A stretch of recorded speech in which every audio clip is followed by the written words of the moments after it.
Assalamualaikum warahmatullahi wabarakatuh. Perkenalkan, nama saya Adrian Ramadan. Di SMP Negeri 1 Sawangan, saya biasa dipanggil Pak Adrian dan saya mengampu mata pelajaran pendidikan agama Islam. Nah, pada kesempatan kali ini, perkenankanlah saya untuk memaparkan materi tentang penguatan pendidikan karakter. Nah, sebelum kita berlanjut, saya ingin mengucapkan selamat kepada anak-anak yang sudah diterima di SMP Negeri 1 Sawangan. Semoga pilihan kalian untuk memilih SMP ini menjadi pilihan yang terbaik dan nanti menghantarkan kalian menuju kesuksesan. Untuk memanfaatkan waktu, silahkan perhatikan tayangan materi berikut.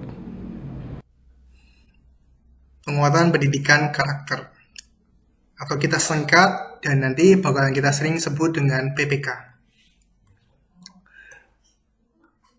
Slide yang pertama, judulnya adalah urgensi penguatan pendidikan karakter.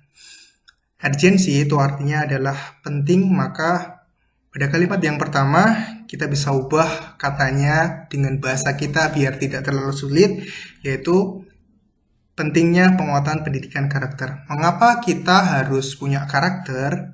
Nah, alasan yang pertama adalah pembangunan sumber daya manusia sebagai fondasi pembangunan bangsa.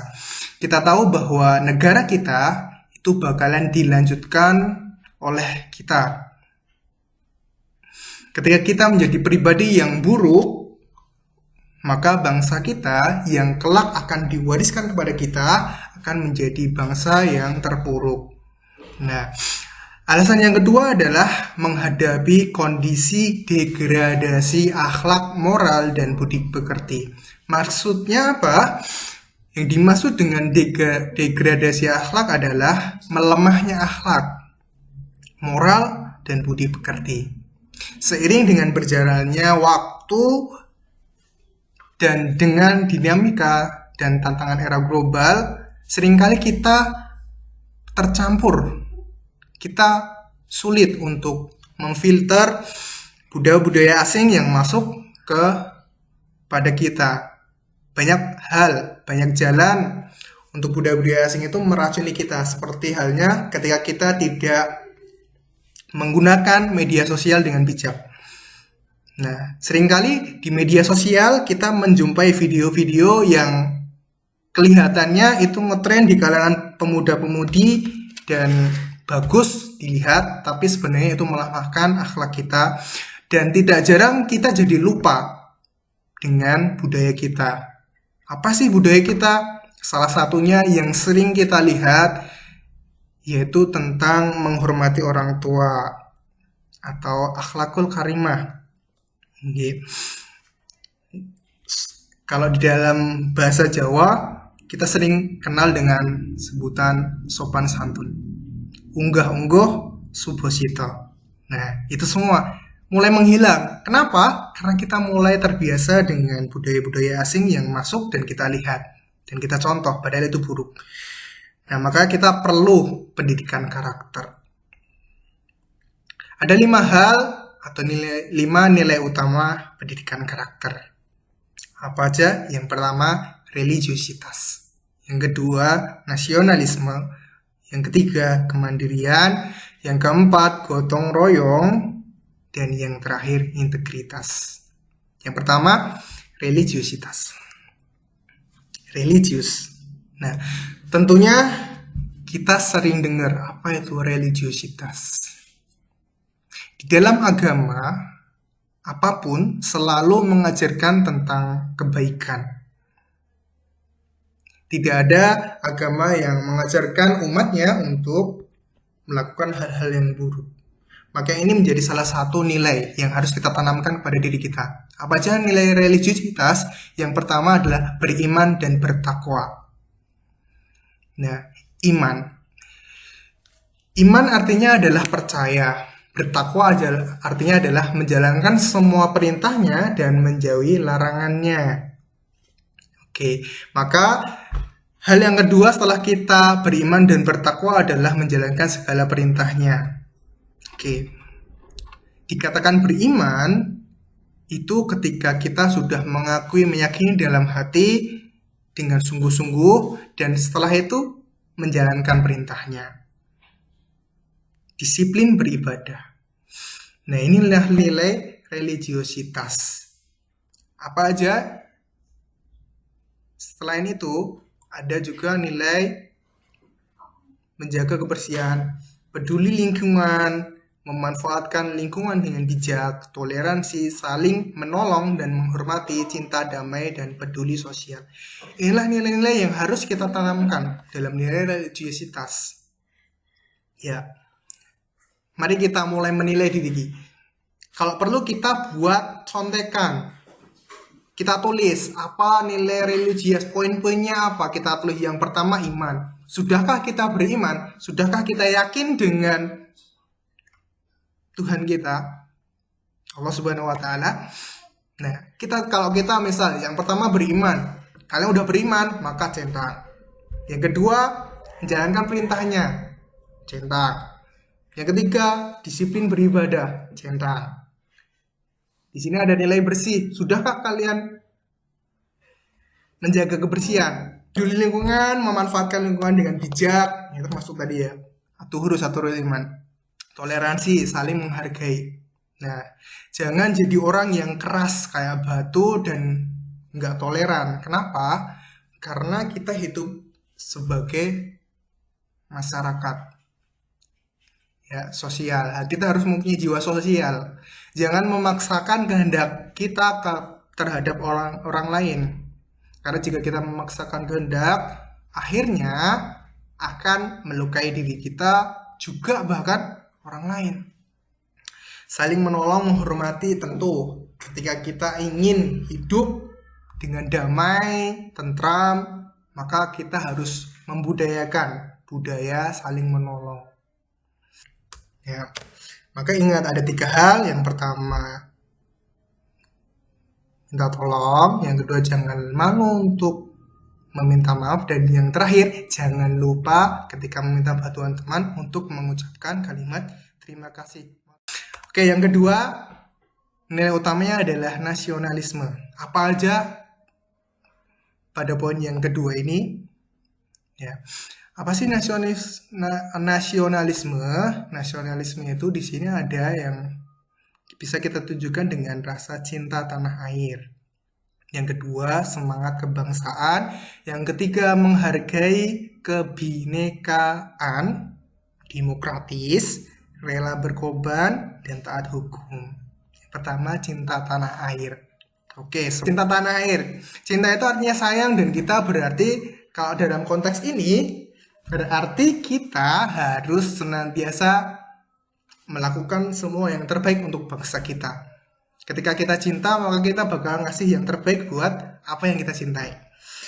Dan imbasnya, kalau kita cinta, maka kita bakalan semangat. Nah, maka poin yang kedua adalah semangat kebangsaan. Ya, kita selalu bergelora ketika disebut bangsa kita. Ya. Semangat.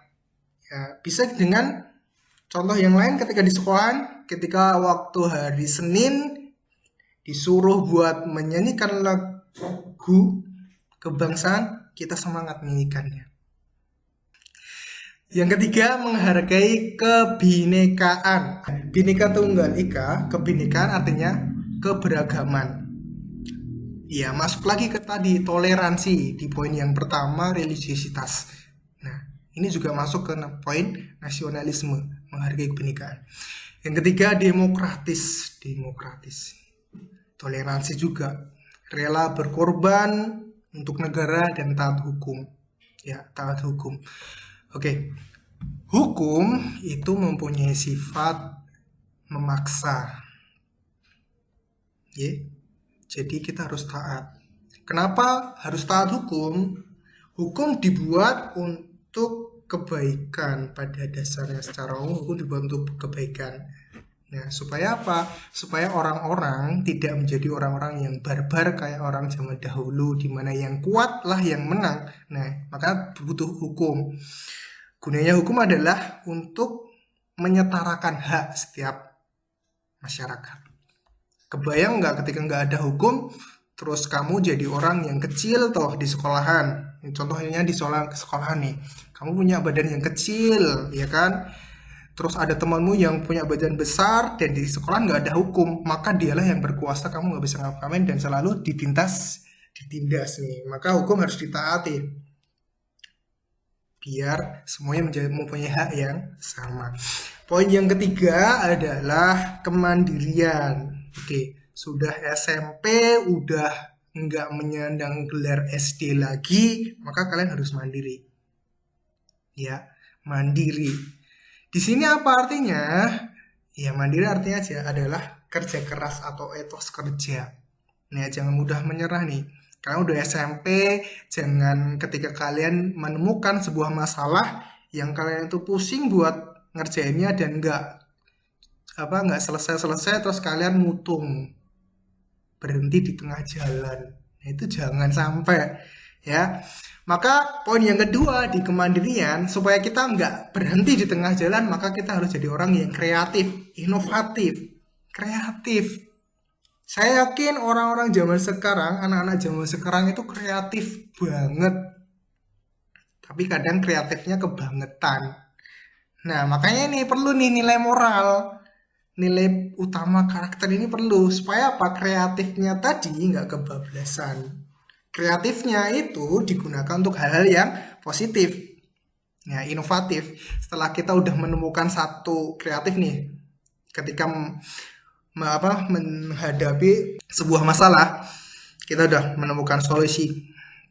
Solusi itu adalah salah satu bagian dari kreatif. Nah, ketika kita udah menemukan solusi, kalian jangan cuman stuck berhenti di situ. Kita juga butuh yang namanya inovatif. Kita kembangin nih apa yang udah kita dapetin. Ya. Habis itu ngapain lagi? Dalam poin kemandirian, disiplin. Ya, jangan kalian ngerasa cukup dengan apa yang udah kalian miliki sehingga kalian jadi malas. Maka kita harus disiplin. Belajar itu juga harus disiplin. Ya, salah satu kunci kita sukses itu kita disiplin. Mau enak nggak enak disiplin. Kalau kalian nggak disiplin, menggebu-gebu di awalnya aja, di akhirnya itu kalian lembek, maka ya cita-cita kalian nggak mungkin kalian raih. Ya, itu disiplin. Tangguh. Yang terakhir, rasa ingin tahu dan menghargai prestasi. Nah, ini harus selalu kita tanam ke diri kita. Dan yang terakhir, dalam rangka untuk mendorong kita menjadi orang yang mandiri, ada satu budaya yang harus kita lakukan, yaitu gemar membaca atau pembelajar sepanjang hayat. Nah, ini penting. Gemar membaca, belajar sepanjang hayat. Ini penting nih. Oke. Kalau di agama Islam itu ada hadis yang ngejelasin tentang ini. Ya, bunyinya gimana? Belajarlah sepanjang hayat. Utlubul ilma minal mahdi ilal mahdi. Ya. Tuntulah ilmu mulai dari buayan sampai ke liang lahat. Artinya apa? Ilmu itu penting banget.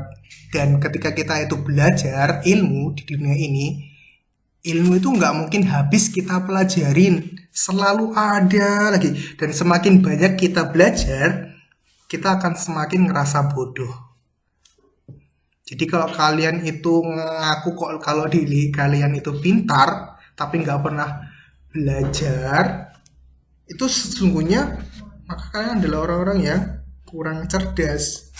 Kenapa? Karena semakin orang banyak ilmu, maka dia akan semakin ngerasa dirinya bodoh. Sebaliknya, ada pepatah kan mengatakan tong kosong berbunyi nyaring. Ini sama. Orang-orang yang menggembor-gembor dirinya itu seorang yang cerdas, tapi nggak pernah belajar, ngerasa diri yang terbaik, maka dialah orang yang kurang baik tersebut. Oke. Poin yang keempat, gotong royong. Oke, sebagai seorang manusia yang berjiwa sosial dan memang kita itu harus tidak bisa berhidup sendirian, maka gotong royong menjadi salah satu karakter yang harus kita pelajari. Apa aja di sini yang termasuk nilai-nilai gotong royong? Yang pertama, kerjasama, solidaritas, kekeluargaan, bersahabat atau komunikatif, berorientasi pada kemaslahatan bersama. Oke, yang pertama kerjasama. Kita sering nih mengibaratkan bahwa kita itu nggak bisa hidup sendirian, kita butuh kerjasama. Nah, kerjasama itu penting, bahkan dalam dunia pendidikan. Contohnya gimana? Nah, ini. Tapi kalian harus menyikapi dengan bijak. Kerjasama di sini maksudnya adalah belajar kelompok. Terkadang materi-materi yang kita pelajari itu seringkali susah buat kita pahami. Maka perlu kita belajar bersama. Kerjasama nih. Kerjasama yang positif tuh kayak gitu. Tapi ada juga kerjasama yang negatif. Contohnya apa? Ketika kalian disuruh buat ngerjain ulangan harian, tapi kalian kerjasama, ini nggak boleh. Maka kalian harus cerdas. Sebagai seorang siswa yang sudah naik strata dari SD menjadi SMP, kan naik tuh, upgrading. Nah, maka kalian harus tahu mana yang baik dan mana yang buruk. Oke, kerjasama yang baik itu adalah ketika kita disuruh untuk mengerjakan suatu hal yang kita nggak pahami, kita kerjain bareng-bareng. Biar apa? Biar kita paham. Kenapa harus paham? Biar nanti kita bisa praktekin di kehidupan kita sehari-hari. Yang kedua, solidaritas. Artinya apa? Ya, kita ngerasa sama dengan teman-teman kita, solid. Mengukuhkan persahabatan, tali, ya, solidaritas juga penting. Terus kekeluargaan, bersahabat, komunikatif, berorientasi pada kemaslahatan bersama. Dan yang terakhir, nilai utama karakternya adalah integritas.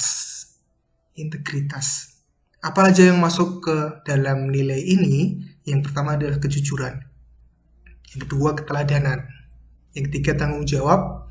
Yang keempat, anti korupsi. Yang kelima, komitmen moral. Dan yang terakhir, cinta pada kebenaran. Jujur, oke, kita nggak usah jelasin karena semua orang udah tahu apa itu jujur. Teladan, kita bisa mencontohkan perbuatan yang baik. Tanggung jawab, ketika kita dikasih sebuah perintah, maka kita jalanin dengan sungguh-sungguh. Anti korupsi, ini juga termasuk integritas. Nah, kenapa kita perlu pendidikan karakter? Salah satunya ini nih. Banyak orang cerdas di dunia ini. Banyak banget. Tapi ada juga yang nggak berkarakter. Nah, ketika orang-orang cerdas ini tidak dikasih karakter, maka dia bisa menyelewengkan kecerdasannya untuk apa? Salah satunya untuk anti korupsi. Yang kelima, komitmen moral. Ya, komitmen. Kita punya komitmen, kita udah ngelis di diri kita. Ya, kita patenkan di hati kita tentang moral yang baik itu seperti apa. Kita komitmen. Kalau dalam bahasa ngetrennya, komitmen itu kita bisa artiin dengan istiqomah. Nah, banyak manfaat kalau kita udah istiqomah kepada suatu hal yang baik. Ya, percayalah, Allah bakalan kasih kepada hamba-hamba yang istiqomah untuk melakukan hal-hal yang baik. Komitmen untuk mempunyai moral yang baik. Ya, jangan sampai kita ketika melihat teman kita moralnya mulai memburuk, kita ikut-ikutan memburuk. Jangan sampai. Kita harus punya komitmen. Supaya apa? Supaya kita tidak seperti air di atas daun talas yang ketika daunnya itu digerakin ke kanan, kita ikut ke kanan, daunnya digerakin ke kiri, kita ikut ke kiri, dan kalau kita nggak hati-hati gerakinnya, kadang-kadang kita jatuh, terpuruk. Oke. Cinta kepada kebenaran. Nah, itu 5 poin yang harus kita tanamkan pada diri kita. Oke, salah satu yang ini terakhir ya, nanti kalian bisa pelajari sendiri karena nanti setelah ini insya Allah slideshow ini bakalan kita share kepada kalian sehingga kalian nanti bisa pelajarin di rumah, kalian pelajari sendiri. Oke, ini yang penting nih. Strategi untuk menerapkan penguatan pendidikan karakter kepada diri kita nih. Sama halnya dengan akhlak nih. Nah, gimana caranya supaya kita menjadi pribadi yang lebih baik? Ada tipsnya, ada cara-caranya. Cara yang pertama untuk jadi punya karakter nih, punya budaya yang baik nih, apa? Yang pertama ini, diajarkan, dibiasakan, konsisten, dilatih, menjadi kebiasaan, menjadi karakter, menjadi budaya. Ini step-stepnya. Diajarkan, dibiasakan, konsisten, dilatih, menjadi kebiasaan, menjadi karakter, menjadi budaya. Ini step atau langkah-langkah yang harus kalian lalui ketika kalian pengen punya karakter di diri kalian. Ya, diajarkan, dibiasakan. Kenapa diajarkan? Kenapa diajarkan? Kenapa diajarkan? Kenapa dibiasakan? Atau dalam artian kita paksa. Nih, dipaksa. Karena yang namanya perbuatan baik supaya menjadi budaya itu rumusnya memang kayak gitu. Yang pertama, hal-hal itu harus kita paksakan untuk kita lakukan. Kita paksakan. Setelah kita terpaksa, kita paksakan untuk selalu berbuat baik, maka setelah itu langkah yang selanjutnya adalah konsisten untuk berbuat baik. Nah, setelah konsisten, sedikit demi sedikit kebiasaan baik kita bakalan menjadi kebiasaan atau habitual. Nah, setelah ini menjadi kebiasaan, itu akan lama-lama menjadi karakter dan akhirnya menjadi budaya. Ini rumusnya. Jadi yang pertama itu memang harus dipaksakan. Nggak ada perbuatan baik yang langsung muncul nih.